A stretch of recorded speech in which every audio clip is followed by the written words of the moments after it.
Welcome to Tips from Trestle. This podcast is dedicated to discussing the senior living industry with a unique focus on food, hospitality, and leadership. I'm your host, Aaron Fish. As a 25-year veteran of the hospitality industry, I've focused my work on creating exceptional experiences for the customers we serve. My goal for this podcast? Educate, inform, and inspire leaders in senior living to bring food and hospitality to the front of mind in our industry. Let's bring the innovative and passionate spirit of hospitality to everything that we do for the residents, families, guests, and employees we serve each and every day. So what are we waiting for? Let's get to it.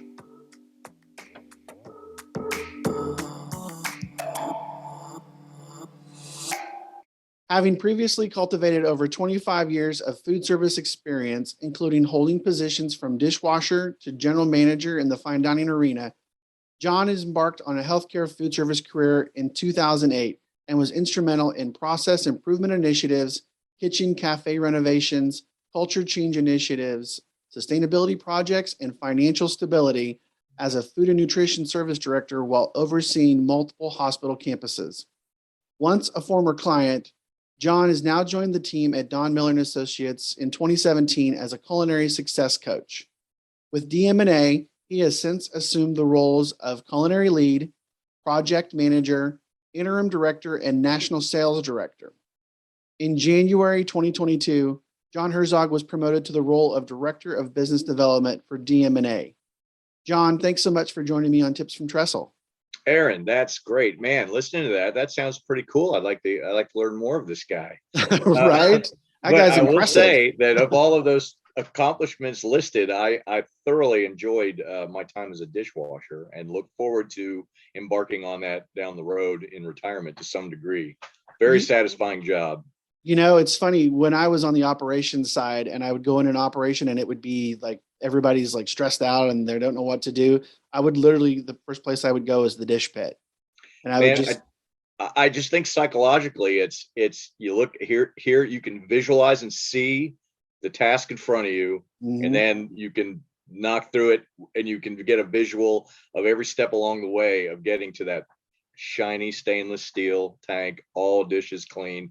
It's a lot like cutting grass, really. Oh, for sure. No, and I think it really helps the team too, right? Because nobody wants to jump in the dish pit, right? And so if they see the quote unquote guy in charge come rolling in and the first place he goes or she goes is the dish pit and starts washing dishes, I think that kind of helps build some of that rapport. So absolutely, and we I have knowing that I have used that to my advantage walking into some of the new places, because as a culinary coach with DM&A, we would be walking into scenarios where there were some issues and teams needed improving and some things were not. And so, was I going to be viewed as just another guy with a clipboard coming through, or was I going to be somebody that was going to roll up my sleeves and jump in with them? And so often that's a nice shortcut to show, listen, I've done it. We'll do it again. It is as important as anything else here. Yeah, definitely. So, and that's one of the reasons I wanted to chat with you here on the podcast, right? We have somewhat similar operations, right? I am new with Trestle Hospitality Concepts into the consulting realm, and that, DM&A has been doing it for such a long time at such a high level. I wanted to visit with you and kind of, cuss and discuss, if you will, the role of consultants, especially food service, hospitality, EVS, whatever you want to call the housekeeping department, and how we can best support the industry.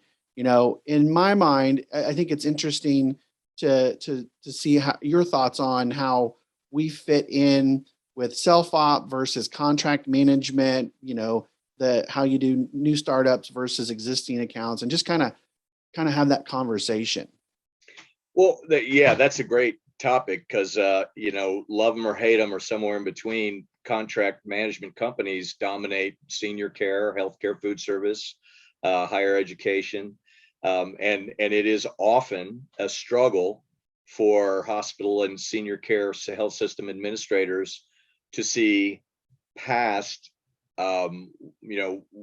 joining the financial benefits and the supposed financial benefits and seemingly well structured contract companies. I mean, they do an excellent job. They're Fortune 500 companies. They're successful. They have a bottom line that's most of the time successful. But that's a very general statement. Right. There are hopefully for all of the contract companies, they can say that they have more success stories than not. But for those who have not had great experiences with them for a number of reasons, and reasons I'm sure that the contract companies themselves are aware of, you're only as good as the people in that actual account. Right. So what is the hospital or the senior care facility left to do when they're unsatisfied or reach a point where they are not receiving what they had thought it would be? Those are the kind of folks that would need a consultant, somebody in the business that they can trust, that understands what the contract company experts understand as well. And honestly, their experts teams are being put together of people just like you and I, have Right. been directors, have been managers, have been in leadership, have been frontline staff, know the business inside and out. So, so I think it's kind of a love-hate relationship. Like, I certainly respect them, or maybe it's Yeah. more like the families in New York and New Jersey and Philadelphia, in organized crime. Like, we're all in Yes. this together. Let's all get together and figure out what is whose area where it works well, and I don't know. Yeah. It's just We it's all an sit interesting. around the quote unquote mafia table Yeah, that's and right. sort it Yeah, let's out. figure it out. Yeah.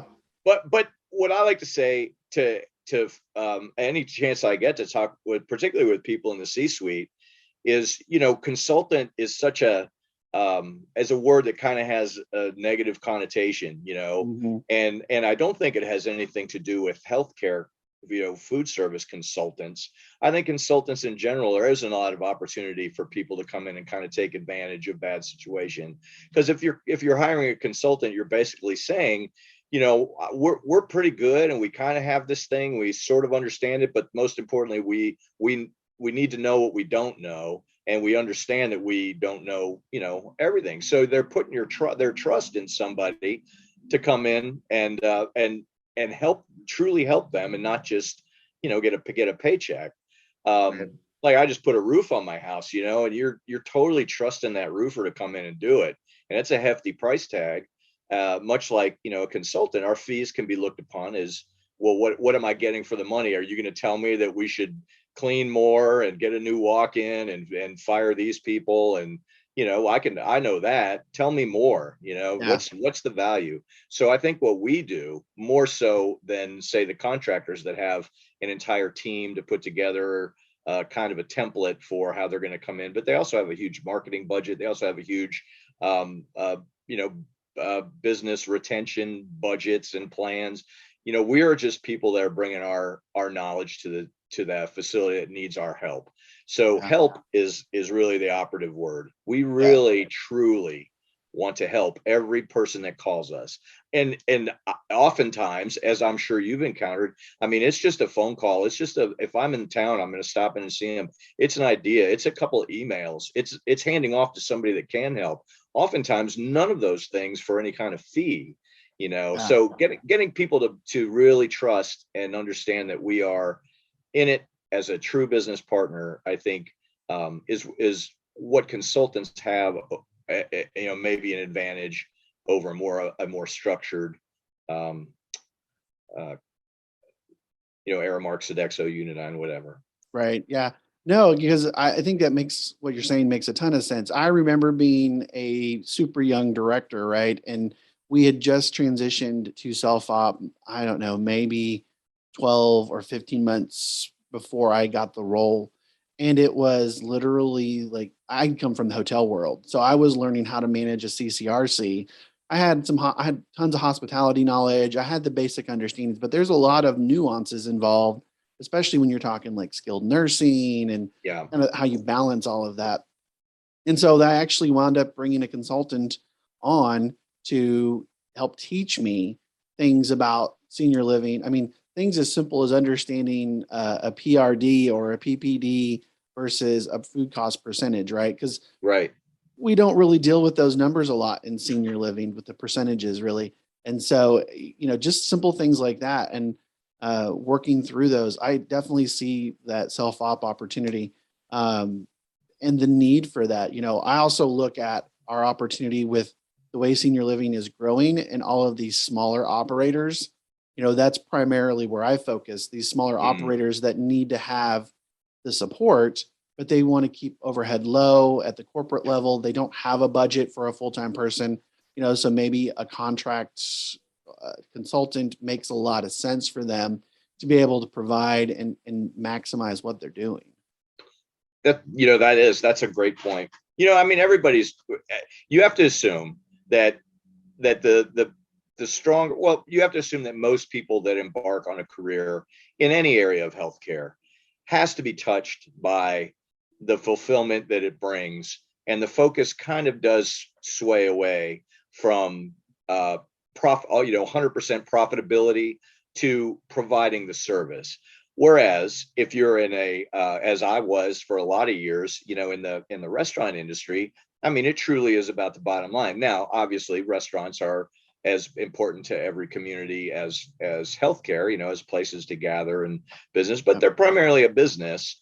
Some would say some major healthcare systems are primarily a business, but for the most part, if you're in this healthcare industry, particularly with food service, it's a very it's a very much more human connection type of work. I mean, we're Yeah. dealing with folks in senior care who are in the golden years, right? They're in the fourth quarter, Yep. halfway through the fourth quarter, and some are in better shape than others. But our goal is not, I wonder how much more money we can get out of this meal for them, or I wonder if we can really push this because that has a higher price tag. It's more like what's going to make Mr. Johnson, really enjoy this meal. Yeah. How are we going to please them? And then obviously in healthcare, I mean, we're literally serving some people their last meal sometimes. A Yeah. completely emotional connection that you don't really find in other areas of hospitality. Yeah. But we Absolutely. also have the same responsibilities as every other, restaurant, hotel, whatnot. Mhm. So your point is absolutely 100%, correct. You can come in as a fantastic restaurant or hotel operator and not understand fully the nuances of your new jobs. And so that is a great time to bring on a consultant, as a mentor, someone that has Yes. has been down that road. And now, like with staffing being so challenging, and a lot of folks, unless correct me if I'm wrong, but it seems my experience has been there's not a lot of folks clamoring to be in leadership at either senior care or healthcare food service. Yeah. So there will be people coming from other, hopefully other industries that may not have as lengthy of a hospital or senior care specific background that are going to be in these leadership roles. Yeah, and they're definitely going to need some training and education. One of the things that, and I push this with the prospects, and when I do speaking engagements for senior living associations, I talk about how it's important to, not market your jobs to just like the caregiving type staff or the institutional type cooks, right? You've got to go out and find those hospitality professionals because with the industry, the demographics, the way they're changing, we're going to have to provide more of that hospitality service as it is anyway. And those Yeah. people are going to love the lifestyle once they get in and get moving. But you're right. We've got to make sure when they get here, they get educated for sure. Yeah, I love it. I mean, Yeah.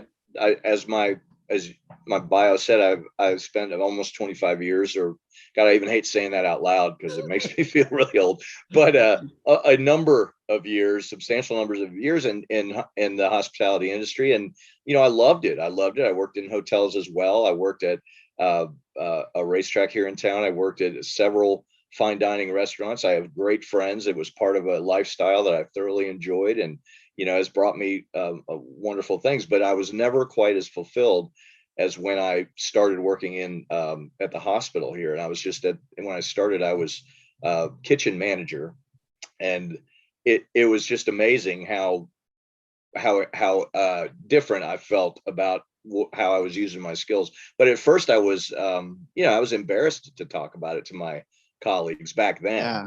Yeah. because I didn't want to talk to the chefs that I worked with side by side, and, folks that came from the French culinary school and from the CIA, and, winning awards and being recognized. And I was like, yeah, I'm putting together, some Stouffer's frozen lasagna, and I'm trying to add some interesting stuff. But but at any rate, I Yeah. do think that with staffing, that's great that you're spreading that word. We have to get out of the box and try to make it appealing and exciting for folks. But one thing was immediately appealing, and it was almost weird to me, as I had not had as an adult like weekends off, right? Right. Never in the restaurant biz or the hotel biz. I mean, it's extremely rare.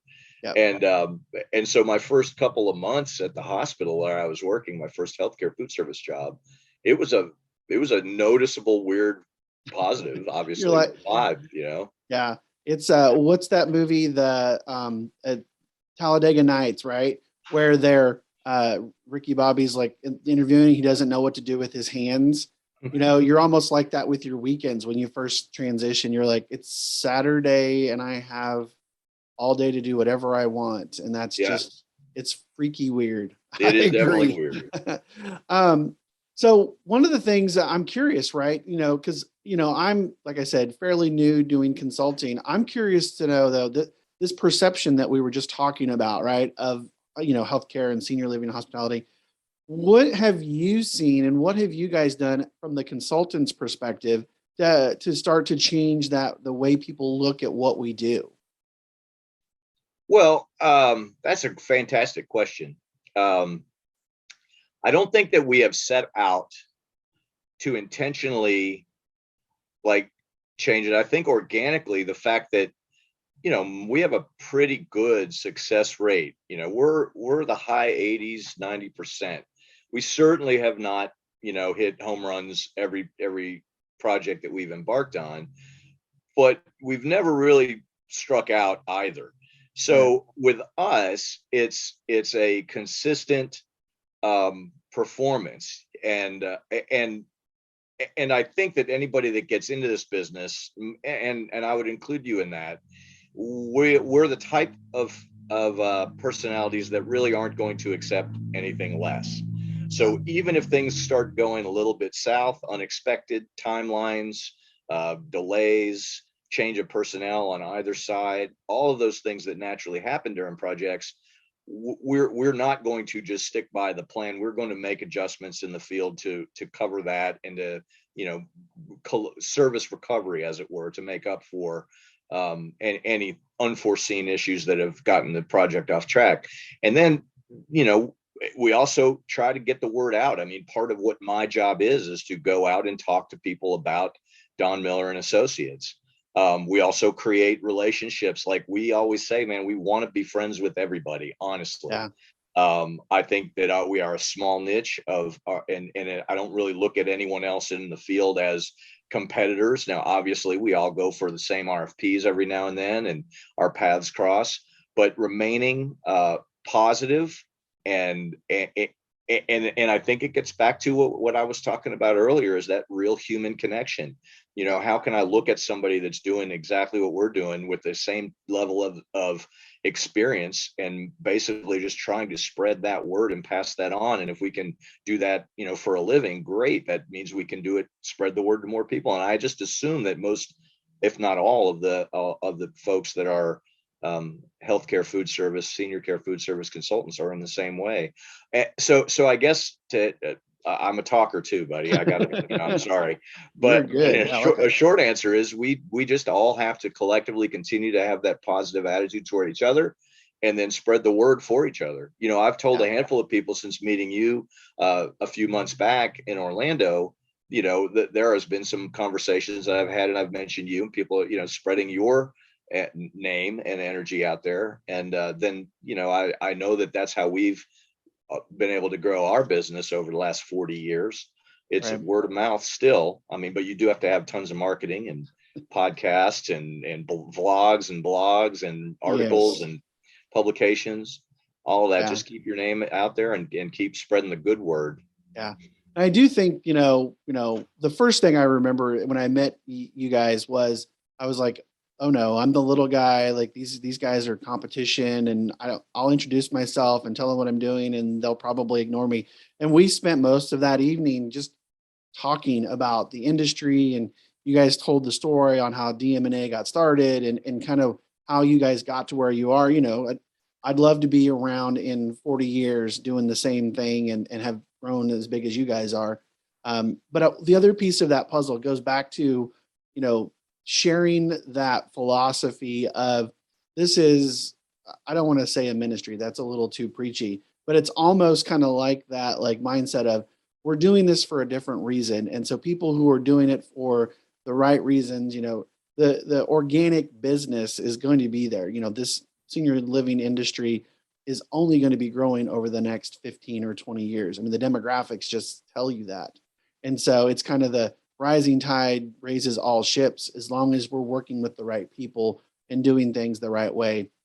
And I think that's where that hospitality mindset, that like approach to, for me, I look at, healthcare, senior living as a three-legged stool, right? You have the real estate piece, you have the healthcare piece, but then where we come in is that hospitality, and we're kind of that stabilizing force, which so many operators need. And so we've got about 5 minutes left here, John. And so I wanted to maybe get into some nuts and bolts of how you guys and how, us as consultants, we can support the senior living operators, developers in helping keep things moving from that hospitality support. Well, I want to say one of the huge things that helped me as a new director, one of the organizations that was the most helpful to me was the Association of Healthcare Food Service, and then also the ANFP. So if folks can, there's so many resources that both those organizations have. And I would recommend that people go to the websites of both of those organizations as new players in the healthcare food service or senior care food service industry, and really get to know. And then there's some newer ones that are, as you've said, the industry is growing. Right. So you know where your resources are. And I guess your question is how we approach. Yeah.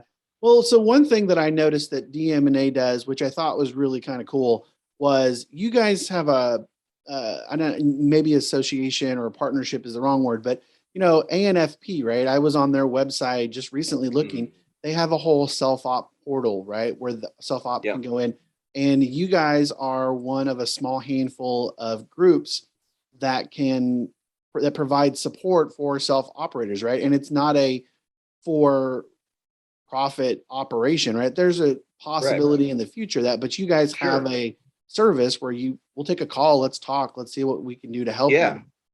And I think Well, that's such a great exactly.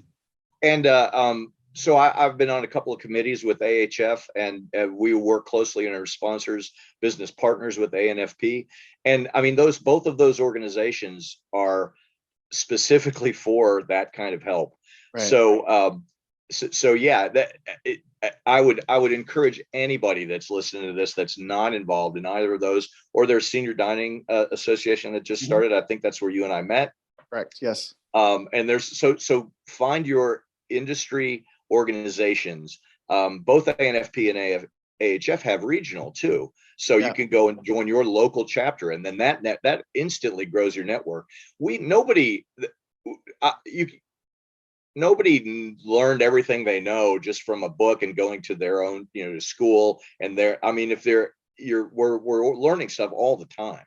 I mean, Right. that our business basically has grown because we have had every place we've gone, we've learned so much more from there. So all I'm basically, and what sets us apart from someone that's a fantastic director is we have the luxury of being in 100 or so hospitals and senior care facilities a year, Yeah. different ones, different people, seeing all that stuff.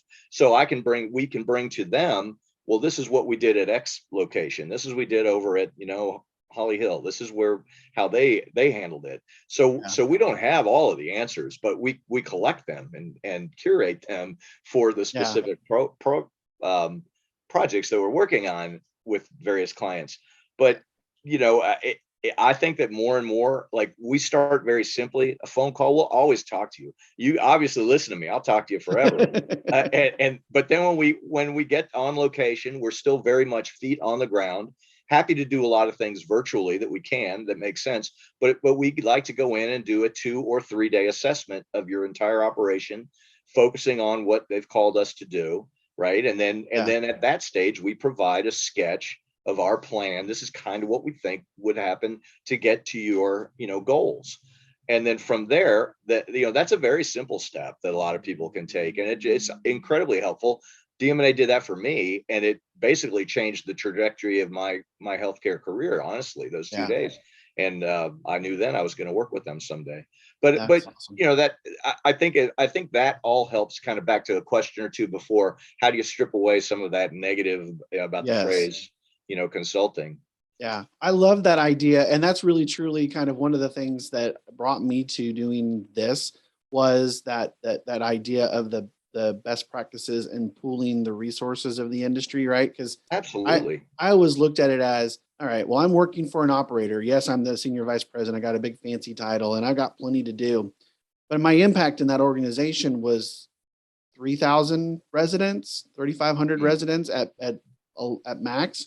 And yeah. it's like, well, how can I do this exact same thing and learn from other people in the industry?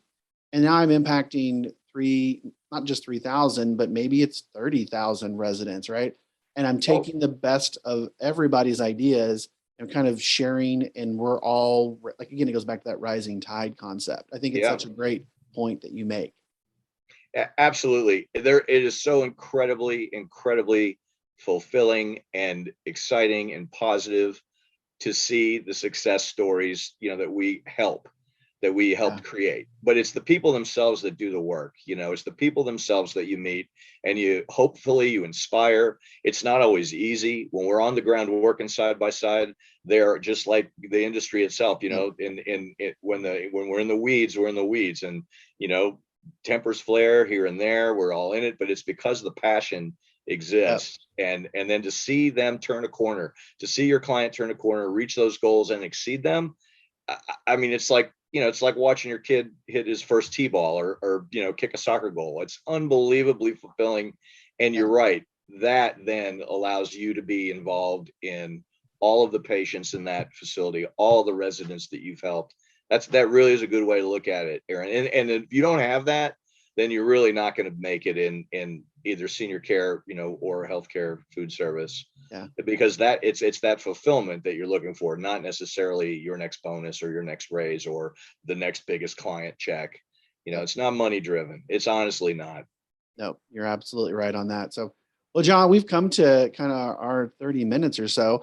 Can you tell the listeners how they can learn more about DMNA and learn more about, consultants in general and how can they connect with you? Yeah, the best way is our website. It's destination 10, the number 10, destination10.com. Destination 10 was our leadership and frontline training program for years.